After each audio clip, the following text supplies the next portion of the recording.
بسم اللہ والصلاۃ والسلام علی رسول اللہ۔ معزز ناظرین و سامعین، انبیاء کے بول میں آج ہم ذکر کریں گے سب نبیوں اور رسولوں کے تاجدار، حبیب پروردگار، خاتم النبیین، تاجدار ختم نبوت حضرت محمد مصطفیٰ صلی اللہ تعالی علیہ وآلہ وسلم کا۔ نبی پاک صلی اللہ علیہ وآلہ وسلم کی جو حیات طیبہ ہے، اس کو عمومی طور پر 3 حصوں میں تقسیم کیا جاتا ہے۔ پہلا حصہ نبی پاک کی خلقت، دوسرا حصہ حضور پاک کی ولادت، تیسرا حصہ نبی پاک کی بعثت۔ نبی پاک کی جو خلقت ہے تو یہ بھی باقاعدہ طور پر احادیث مبارکہ میں اس کا بیان موجود ہے کہ اللہ کے حبیب سرور کون و مقام فرماتے ہیں کہ میں تو اس وقت مرتبہ ختم نبوت پر سرفراز ہو چکا تھا کہ لآدم وآدم لمنجدل فی طینتہ، آدم علیہ السلام کے بھی جسم عطر کا گارا بنایا جا رہا تھا، میں اس وقت بھی مرتبہ ختم نبوت پہ سرفراز ہو چکا تھا۔ یہ میرے نبی پاک صلی اللہ علیہ وآلہ وسلم کی نورانیت کا دور ہے، یعنی آپ کا نور پاک اللہ تعالیٰ نے کائنات میں سب سے قبل تخلیق فرمایا، اور پھر اس نور پاک کو جناب آدم کی تخلیق فرما کر ان کی پشت میں رکھا، اور وہاں سے سلسلہ در سلسلہ پاک پشتوں سے پاک رحموں میں منتقل ہوتے ہوئے نبی پاک صلی اللہ علیہ وآلہ وسلم حضرت سیدہ طیبہ بی بی پاک سیدہ آمنہ سلام اللہ علیہا کے بطن عطر میں تشریف لائے۔ یہ آپ کی خلقت کہلاتا ہے۔ پھر جس وقت نبی پاک صلی اللہ علیہ وآلہ وسلم دنیا میں تشریف لائے تو وہ ایک عجب منظر تھا کہ نبی پاک کی والدہ فرماتی ہیں کہ جس رات وہ تشریف لائے، یہ 12 ربیع الاول کی رات تھی، تو نبی پاک کی ولادت باسعادت ہوئی تو آپ فرماتی ہیں کہ میرے جسم سے ایک نور کا ظہور ہوا، ایسا نور کہ ادا علی قصور الشام، جس نے ملک شام تک کے سارے محلات کو روشن کر دیے۔ نبی پاک صلی اللہ علیہ وسلم کی ولادت طہارت کے ساتھ ہوئی۔ سیدہ فرماتی ہیں لما وضعتہ فرأیتہ کان مکحولا مدہونا مختونا مغسولا معطرا مطہرا ساجدا، کہ میرا محمد جب دنیا میں آئے تو آنکھوں میں سرما لگا تھا، بالوں کو تیل لگا تھا، ختنہ کیے ہوئے تھے، غسل دیے ہوئے تھے، خوشبو لگے ہوئے تھے، اور جب آپ آئے تو طیب اور طاہر آئے اور اپنے سر انور کو سجدے میں رکھ دیا۔ نبی پاک صلی اللہ علیہ وسلم کی پوری زندگی بے مثل و بے مثال ہے۔ آپ کی ولادت بے مثال، آپ کا بچپن بے مثال، آپ کا لڑکپن بے مثال، آپ کی جوانی بے مثال، آپ کا مکی زمانہ بے مثال، اور آپ کا مدنی دور بے مثال، آپ کی حیات طیبہ کا ظاہر بے مثال، اور آپ کے بعد از وصال کے یہ حالات سب بے مثال ہیں۔ نبی پاک صلی اللہ علیہ وآلہ وسلم کی رضاعت حضرت سیدہ حلیمہ سعدیہ کے گھر میں گزری۔ حلیمہ سعدیہ آپ کی رضائی ماں ہیں، اور ان کا تعلق قبیلہ بنی سعد سے تھا۔ حضور جب قبیلہ بنو سعد میں گئے تو وہاں بھی خیر و برکت ساتھ لے کر گئے۔ وہاں قحط سالی کا دورہ تھا، لیکن آپ کے جانے سے اس پورے قبیلے میں خوشحالی آ گئی۔ وہاں کی بکریاں بالکل لاغر اور کمزور ہو چکی تھیں، حضور تشریف لے کے گئے تو وہ تر و تازہ اور موٹی تازہ ہو گئیں۔ نبی پاک ایسا آپ کا وہ دور گزرا کہ آپ کے بارے میں پورے قبیلے میں یہ بات مشہور ہو گئی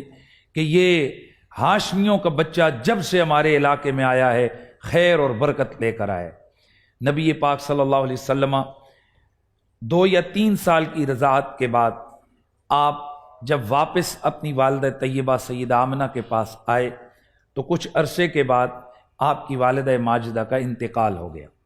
آپ کے انتقال کے بعد آپ کے دادا حضرت سیدنا عبد المطلب نے آپ کی پرورش کی، اور جب آپ کا وقت وصال قریب آیا تو آپ نے یہ ذمہ داری آپ کے شفیق چچا حضرت سیدنا ابو طالب کے سپرد فرمائی۔ جناب ابو طالب نے اپنی جان سے بڑھ کر، اپنے بچوں سے بڑھ کر، اولاد سے بڑھ کر نبی پاک کا خیال رکھا۔ ہر وقت حضور کی حفاظت، حضور کی دلجوئی اور حضور کی خدمت آپ کا شعار تھا، تاکہ میرے نبی پاک صلی اللہ علیہ وآلہ وسلم نے اعلان نبوت فرمایا، لیکن اعلان نبوت سے قبل 25 برس کی عمر میں سرکار کی شادی ہوئی، اور اس میں بھی کئی اقوال ہیں۔ بعض کے نزدیک آپ کی پہلی شادی کے وقت عمر مبارک 21 برس تھی، بعض روایات میں 23 برس، لیکن زیادہ شہرت 25 برس کی عمر کو ہے۔ آپ کی شادی ملکۃ العرب حضرت سیدہ خدیجۃ الکبریٰ سے ہوئی، اور جب شادی کا انعقاد ہوا تو وہاں نکاح خوانی حضرت ابو طالب نے فرمائی، اور آپ کا دیا گیا خطبہ نکاح وہ میرے نبی کی نعت اور اللہ کی ثنا اور حمد پر ایک شاہکار بلاغت کا ایک زبردست شاہکار ہے۔ نبی پاک صلی اللہ علیہ وآلہ وسلم تمام نبیوں کے سردار ہیں۔ ہمارے آقا کا خاندان تمام خاندانوں سے افضل، ہمارے نبی کی اولاد تمام نبیوں کی اولاد سے افضل، ہمارے نبی کی امت تمام نبیوں کی امت سے افضل، ہمارے نبی کے صحابہ تمام انبیاء کے دوست احباب اور ان کے صحابہ سے افضل اور اعلیٰ ہیں۔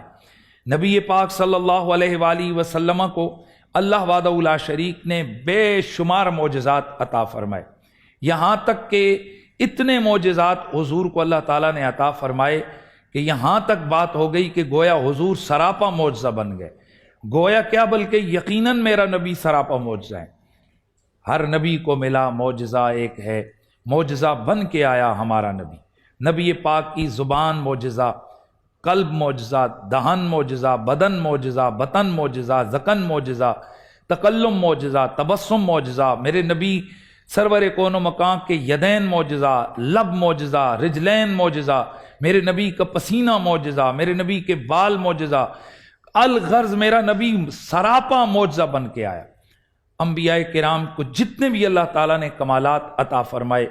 وہ سارے کمالات ایک طرف جو 1.25 لاکھ پیغمبروں کو عطا کیے گئے، میرے نبی کے کمالات دوسری طرف رکھے جائیں تو ان تمام کمالات کا مجموعہ حضور کو عطا فرمایا گیا، بلکہ اس سے بھی ہزارہا گنا زیادہ کمالات، معجزات، علم اور عظمت اللہ تعالیٰ نے ہمارے نبی پاک کو عطا فرمائی۔ اور امام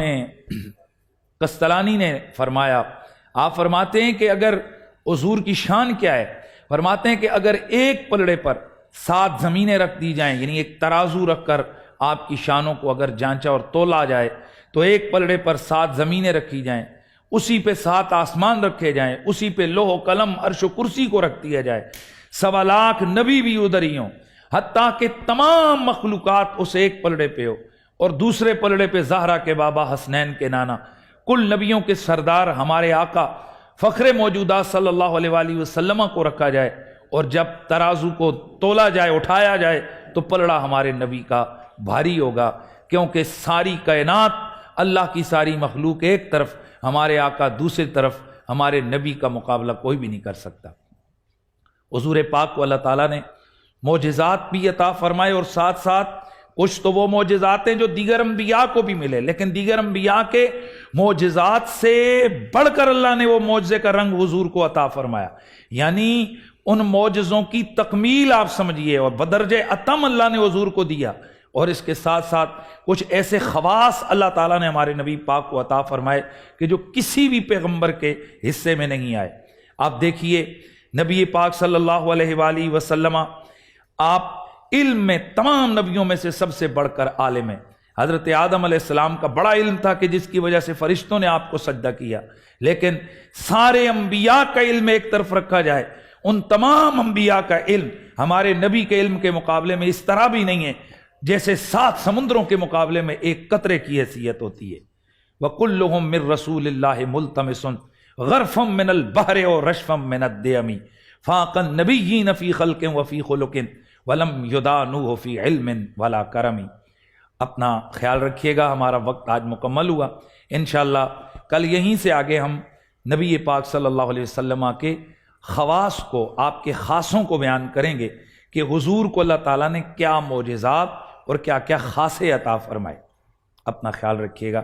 السلام علیکم ورحمۃ اللہ تعالی وبرکاتہ۔